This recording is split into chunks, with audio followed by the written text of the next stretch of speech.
칠순날 아침, 딸이 사라졌다. 30년 모은 전 재산을 노린 완벽한 사기극의 전말. 구독과 좋아요, 알림 설정은 더 많은 이야기를 만나는 힘이 됩니다. 평생 헌신한 가족에게 철저히 배신당한 한 여성의 이야기입니다. 하지만 그녀는 무너지지 않았습니다. 오히려 냉철하게, 전략적으로, 그리고 완벽하게 복수했습니다. 지금부터 들려드릴 이야기는 분노와 배신, 그리고 통쾌한 역전의 기록입니다. 내 이름은 장미순이다. 올해 70이 됐다. 칠순날 아침 나는 일찍 눈을 떴다. 창밖으로 이른 봄 햇살이 들어왔지만 가슴 한구석이 이상하게 무거웠다. 예감이라고 해야 할까? 뭔가 잘못될 것 같은 느낌이 들었다. 딸 수연이와 사위 강민호에게서 연락이 없었다. 전날 밤까지만 해도 내일 아침 일찍 갈게요. 엄마 칠순인데 특별하게 준비했어요. 그렇게 말했던 딸이었다. 그런데 새벽부터 전화를 해도 두 사람 모두 꺼져 있었다. 처음엔 대수롭지 않게 생각했다. 늦잠을 자는 건가? 준비하느라 바쁜 건가? 하지만 오전 9시가 넘어도 10시가 넘어도 아무 연락이 없자 가슴이 두근거리기 시작했다. 30년 전 남편을 여인 뒤 나는 오직 딸 하나만 바라보고 살았다. 식당 주방에서, 청소 일터에서, 때론 공사장 식당에서까지 일하며 딸을 대학 보내고 결혼시켰다. 수연이는 내 전부였다. 특히 3년 전 사위 민호가 들어온 뒤로는 더 행복했다. 성실하고 다정한 사위가 딸 곁을 지켜주니 얼마나 든든했는지 모른다. 두 사람은 매주 나를 찾아왔고 내 생일도 꼬박꼬박 챙겼다. 그런데 이번 칠수는 달랐다. 참다 못해 나는 직접 딸의 집으로 향했다. 1시간을 버스를 타고 가는 내내 불안감이 커졌다. 도착해서 초인종을 눌렀지만 대답이 없었다. 비밀번호를 눌렀다. 예전에 딸이 알려준 번호였다. 그런데 틀렸다는 경고음이 울렸다. 언제 바꾼 걸까? 왜 나한테 말하지 않았을까? 그때 이웃집 문이 열리며 낯익은 얼굴이 나왔다. 옆집 아주머니였다. 그분이 조심스럽게 말했다. 며칠 전에 이사 간 것 같다고. 큰 짐을 여러 개 싸서 나가더라고. 이사? 딸이 나한테 한마디도 없이? 아주머니에게 혹시 예비 열쇠가 있냐고 물었다. 다행히 비상용으로 받아뒀다며 건네주었다. 떨리는 손으로 문을 열었다. 집은 텅 비어 있었다. 정확히 말하면 값나가는 것들은 다 사라지고 헌 가구만 남아 있었다. 냉장고는 전원이 꺼져 있었고 옷장은 텅 비어 있었다. 욕실 선반의 비싼 화장품들도 모두 사라졌다. 그리고 거실 탁자 위에 봉투 하나가 놓여 있었다. 손이 떨렸다. 봉투를 열자 서류 몇 장이 나왔다. 부동산 매매 계약서였다. 내 이름으로 된 빌라, 내가 30년을 일해서 마련한 그 집의 매매 계약서였다. 계약일자는 2주 전. 매도인은 나, 장미순. 하지만 나는 집을 판 적이 없다. 서류를 더 뒤적였다. 은행 거래 내역서가 나왔다.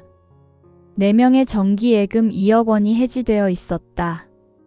날짜는 보름 전이었다. 숨이 막혔다. 그리고 마지막 종이 하나. 손편지였다. 딸의 필체가 맞았다. 엄마, 미안해요. 우리 새 출발하려고요. 어차피 엄마 돌아가시면 다 제 거잖아요. 조금 일찍 받는 거예요. 엄마는 국민연금 있으니까 그걸로 사세요. 연락하지 마세요. 그 순간 세상이 무너지는 소리를 들었다. 내 딸이, 내가 목숨처럼 사랑한 수연이가 나를 이렇게 버렸다고? 30년을 등 휘어가며 키워낸 딸이 내 전 재산을 들고 도망쳤다고? 하지만 나는 그 자리에 주저앉지 않았다. 눈물은 나중에 흘려도 됐다. 지금은 정신을 차려야 할 때였다. 나는 냉정하게 생각했다. 딸이 혼자 이런 일을 꾸밀 리 없었다. 사위 민호, 그 남자가 틀림없이 관여했을 것이다. 집안을 샅샅이 뒤졌다. 그리고 쓰레기통에서 찢어진 영수증 조각들을 발견했다. 조심스럽게 맞춰보니 고급 레스토랑 영수증이었다. 날짜는 한 달 전, 금액은 80만 원이 넘었다. 이상했다. 딸 부부는 늘 형편이 어렵다고 했다. 내게 돈을 빌리러 올 때마다 월세도 밀렸다고, 사업 자금이 필요하다고 했다. 그런데 80만 원짜리 식사를? 더 뒤지자 명품 쇼핑백 하나가 옷장 구석에서 나왔다. 텅 비어 있었지만 가격표가 남아 있었다. 핸드백 하나에 300만 원이었다. 뭔가 심상치 않았다. 이건 단순한 배신이 아니었다. 처음부터 계획된 사기였다. 다음 날 나는 동네 법률상 담소를 찾아갔다. 젊은 변호사가 내 사연을 듣고는 표정이 굳어졌다. 그는 신분증을 보여달라고 했고 내가 정말로 본인이 맞는지 확인했다. 그리고 심각하게 말했다.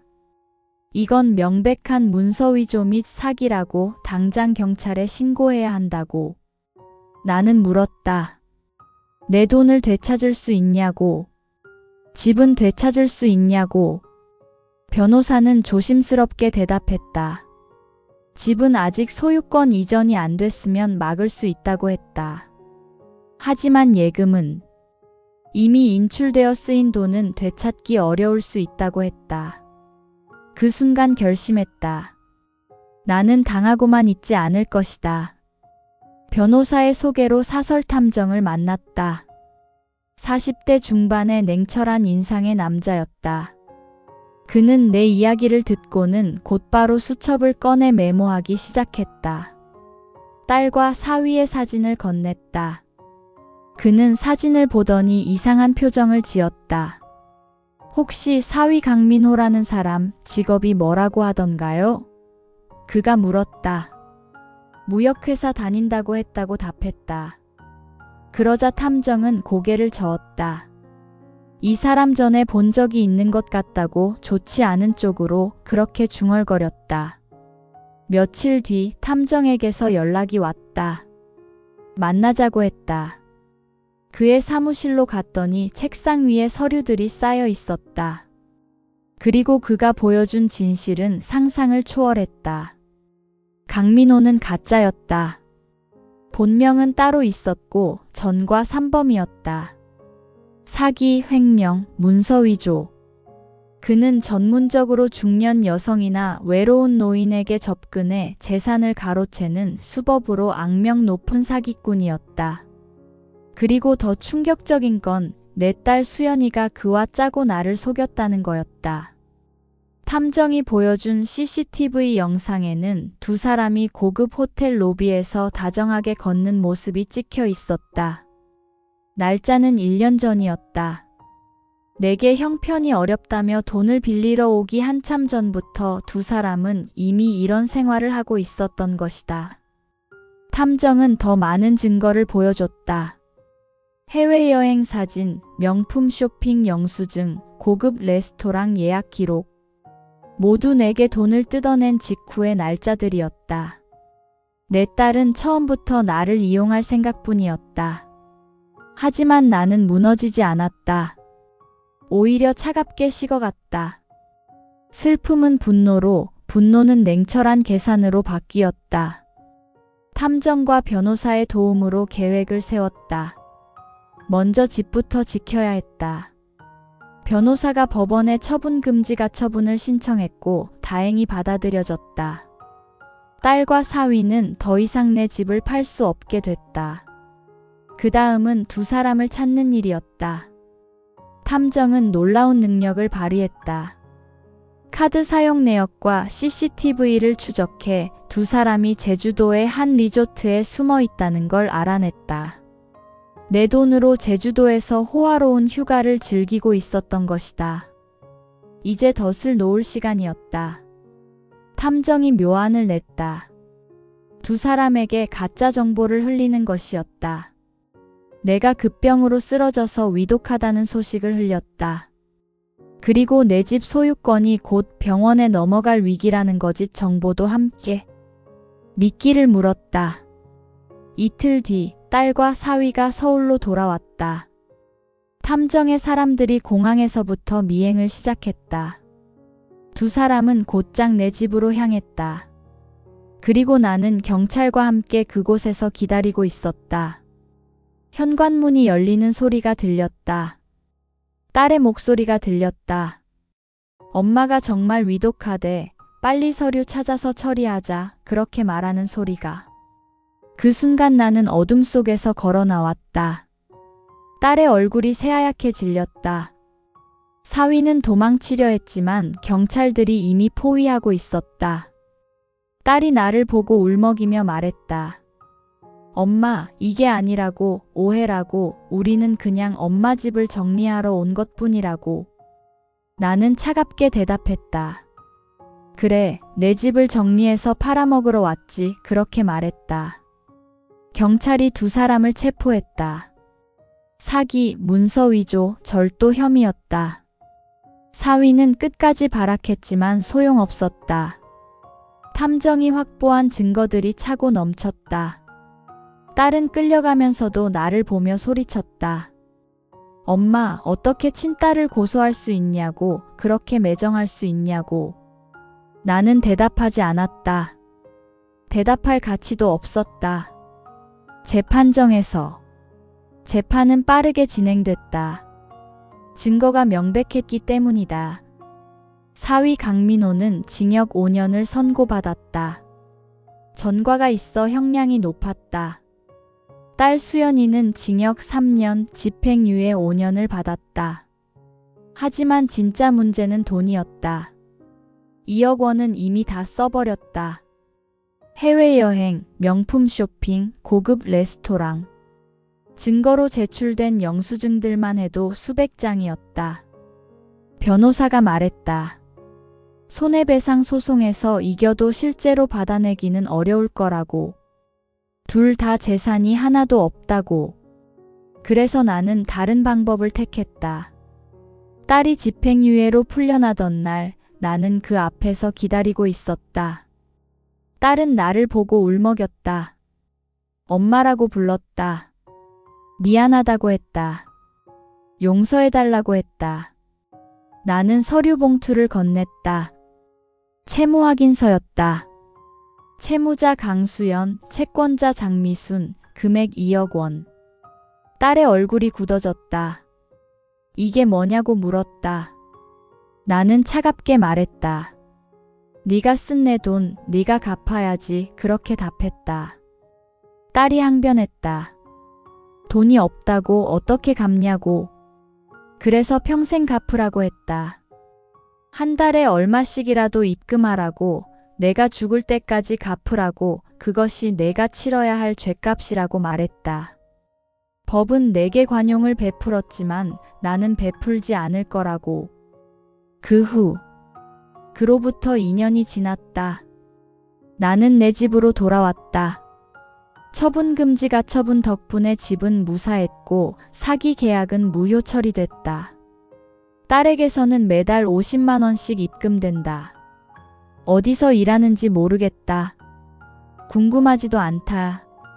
그 돈은 통장에 그대로 쌓여가고 있다. 쓸 생각도 없다.